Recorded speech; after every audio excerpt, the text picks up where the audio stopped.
ఏం చేస్తున్నారు మీరు ఇక్కడ? క్రికెట్ ఆడుతున్నా. క్రికెట్ వల్ల ఏమైనా ఉపయోగం ఉందా? ఉంది. ఏముంది? ధోని లెక్క, విరాట్ కోహ్లీ లెక్క అవుతాం.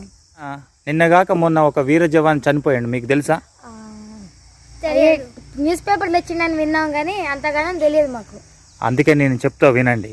2022వ సంవత్సరం అతి చిన్న వయసులోనే మురళీ నాయక్ తెలుగు రాష్ట్రాల నుంచి ఆర్మీకి సెలెక్ట్ కావడం జరిగింది.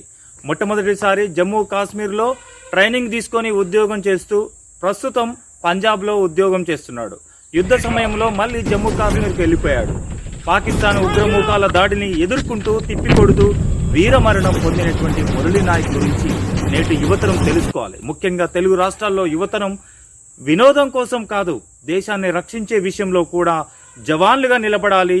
ఎదురొడ్డి పోరాటం చేసి ఈ రాష్ట్రాన్ని, ఈ దేశాన్ని కాపాడుకోవాలి.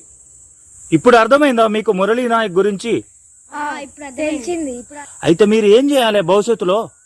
ఇప్పుడు మేము పెన్ను పడతాం, పెద్ద అయిన తర్వాత గన్ను పడతాం, దేశాన్ని కాపాడుతాం. ఎస్, అదే యువతరానికి కావాల్సింది.